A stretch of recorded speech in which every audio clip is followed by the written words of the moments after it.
Hey everybody, excuse the appearance, but I, haven't been feeling great, haven't been sleeping good, and so I took a sick day and just haven't cleaned myself up yet. But I did listen to the Splinterlands town hall. I'm going to try to do a quick recap video because I want to get back to doing them on the same day as the town hall, especially because I have some SPS to give away. And that should be near the end of the video. I'll spin the wheel and give that away, but let's go ahead and jump into the summary of the town hall. This town hall in general was really slow in the beginning, just some chit chat between the people. We found out about a couple cool little things, and then we got some interesting kind of leaks and interesting stuff in the AMA part that was kind of fun to hear, but we didn't get any of the answers to some of the more pressing questions. So we'll jump into this and then we'll see how it goes. So they went over the roadmap. The big thing to note is there wasn't really any pushback that I heard on anything not happening in the quarter that they said it was going to happen. They didn't really go deep into anything else here except for one major thing that they eventually said but did not say early on. And this is something you've probably already seen a lot of other videos popping up on. But when the new Soulbound rewards cards come out, they're just going to come out as one big set of 40 cards. And then they're also going to stop printing all the old rewards cards, which immediately led to a price run up in the legendary rewards cards. So see, we got Harklaw back up to $1, Bilka over $1. We got $2.67 O'Shaughnessy's.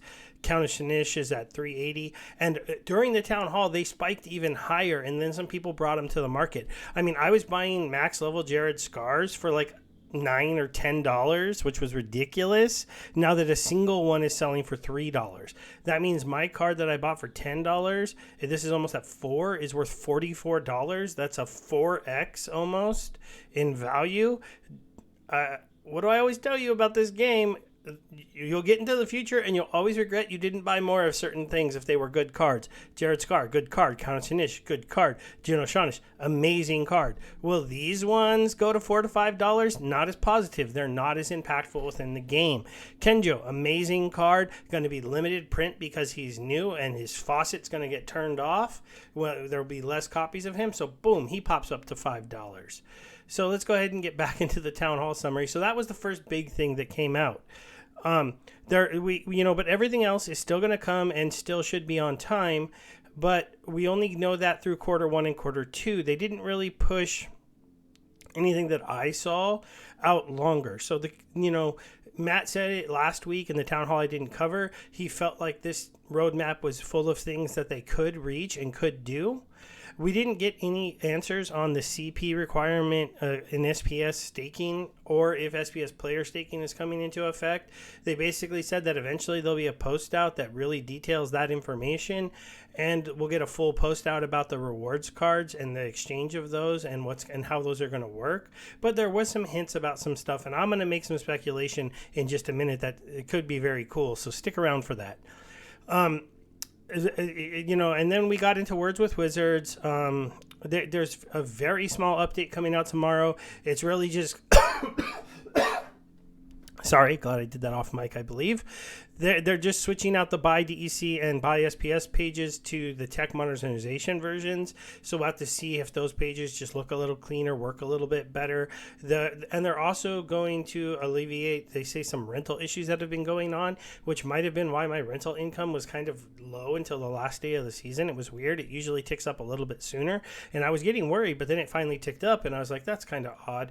Brawlhalla, they talked a little bit about the community proposals and how that the fact that we do have a way to do community proposals is starting to make it so that people are complaining less, and that one of the big problems that's happening now is that groups are getting together and trying to put forward their proposals. I know this is one of the problems in my little group of like 30 people who are talking about getting rid of bots. We can't come to like, do they want to go with my suggestion of allowing whitelisted bots like Archmage and giving them special rules? Do they want to try to just ban all bots? Do they want to only ban bots from certain sections of the game? And so since we have people with varying opinions within that group, they're trying to put together an actual proposal. Maybe we'll come out with 2 or 3 proposals about the banning of bots, but I'm sure that kind of stuff is going on in every single group of people who are thinking about putting together a proposal. For starters, you can then share the 100 DEC that you have to burn, and you can go forward from there. We did find out that there's going to be a new Gladiator Ghost Card tournament coming. That should be... I didn't see it in the event page, but I'm going to try to find it again. It's going to be a Gladiator Ghost Card tournament in where we all get... So you'll get every single Gladiator. So it'll be a bunch of Quora fighting Quoras. But they'll all be at level, which is very interesting. I never thought about Ghost Card Gladiator tournaments where we're actually going to get the first time to try Gladiators out at level 3, Legendary, and, level 6 Rares, level, I think is it 5, or 4 or 5 Epics in Gold? I'd have to go double check, I forgot. But still, that's pretty exciting to see. Now, when we got into Nate and he started talking about creative, a lot of it got kind of boring, and you might have zoned out because he's just like talking a little bit about all the work they need to do and all the other stuff they have to do. But then he did show us, the skin, the idle skin, the attack, and the attack skin kind of leaning forward for, Battles 2.0 and like the way everything's going to work within the ecosystem. That was kind of interesting. But then that's when we found out finally current reward cards are all going to go out of print and they're going to put out some new cards. And then he gave us some eye candy for some of the stuff they've been working on. So we get the deck battery crystals, we get the dark energy crystals page where they're going to be selling the battery sale. The fact that they're making this entire page for all of this and building all of this in, I'm absolutely positive that if all 2 billion deck battery gets sold out relatively quickly, that they'll sell at least another billion, if not another 2 billion of them. Now, we've seen this guy before, but he dropped this skin to us. I don't remember his name. It'd be nice if they put the names on the recap, don't you think? Because I don't remember him off the top of my head. We got this owl-looking guy that got dropped. We got this card right here that we've had in one of the backgrounds for a while is going to come out in them. This is the cool little shroom guy where they showed us his little idle animation. So when the game eventually gets that upgrade to where, it'll be maybe just look a little cleaner, be a little funner to play. But this guy is the alpha leak of alpha leaks inside here that I haven't seen a lot of people talking about. So let's get into the leak that's happened here that Nate might have given us on accident. So we're going to go ahead and play this. All of you should be able to hear it, and then I'm going to break it down. We try to not just say, let's just make a quick character. No, this guy's going to be pivotal, and he's going to be a fire summoner, so he's going to have that cool conscript ability. Okay, there it is. The card he's about to show us is a fire summoner with the conscript ability. So let's go ahead and get his image up on the screen here. The intention is to make it so that he also takes away armor from the enemy team. And so he'll have minus here armor. Here in all his llama glory, so a turn-in Broon. It's an interesting card, right? He's going to drop it, and we'll pause this. Okay, so he's got a whip. It's your Lamator. Aggie's happy. It's a card he wanted from the past. They talked about that before. But the big thing they said is this is a fire summoner with Constrict, which is the ability to bring in a gladiator into battle. Now, why is that a huge leak? I had this discussion with some other people. Who possibly gets Conscript? How can you give it to only one team? That would make that team so powerful if they were the only team that had a summoner that could use a gladiator. Well, 40 cards is a lot, unless 5 of them are summoners with the Conscript ability, 1 for each color. I don't think they're going to be releasing 1 reward summoner, people. I think they're going to be releasing 5. So we got the Lamator here for the fire team. And then there's going to be some kind of new summoner.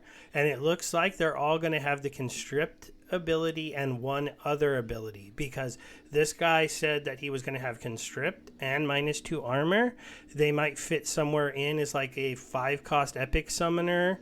We've had 5-cost legendary before, but we haven't had 5-cost epic. We have 6-cost epic. I mean 4-cost epic out of dice, right? Or 6. I'm so bad. What are the...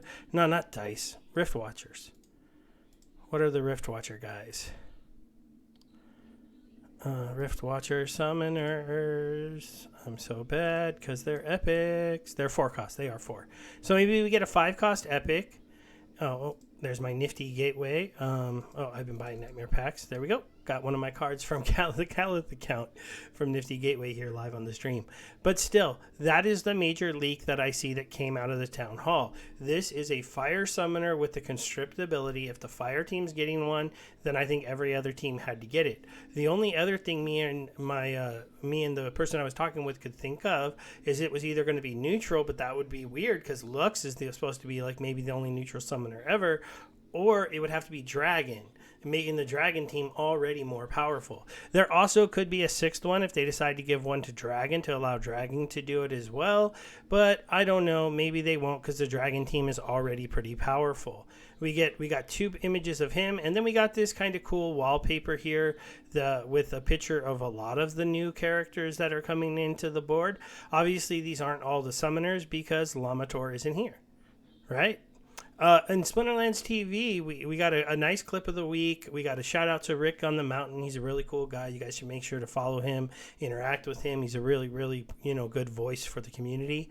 And then they got to see Shampoon. He does these crazy beatdowns. The only reason I'm going to stop here for a second is because there was also a very interesting part of the broadcast during the AMA when Aggie was asked if maybe as rewards cards are becoming soulbound, if they could take one of the ones that they're giving out and make it a reward for redemption points on Splinterlands TV. That would be pretty amazing. The thing is, you can't normally give anything that has monetary value to people on Twitch as a reward for channel points. They won't let you do that. But rewards cards technically by themselves don't have monetary value. So if that can get around that thing as a loophole, then maybe we could see that coming to Splinterlands TV very soon. That's really the main things that I could think of that like just blew me away here. The idea that we were going to have a conscript summoner that every team was going to get to use is pretty amazing. The 40 new rewards cards coming out was absolutely amazing. Other than that, I don't think there was like a bunch of like mind-blowing things here, but there was definitely some chances that we were going to find out some very interesting things. Now, again, I wish I could tell you what the CP swapping out was going to mean. I wish I could tell you what the DEC cost for the reveal potions was going to be, but we didn't find out that. We didn't find out details on this. There was a hint that in the future, when we get Soulbound rewards cards, that when you open upper level chests, he believes the current plan is to allow us to get more copies of the cards, making it more incentivized for you to be at the upper leagues. That makes a lot of sense to me. Also, giving us a better chance at getting those summoners to be playable in the league we play in. Because could you imagine if you had the summoners with conscript, they're going to change the landscape of bronze first, right? Because anybody who pulls one can play it in bronze and throw out a gladiator and see if that gladiator can just run wild on people. But and then it will change silver, then it will change gold.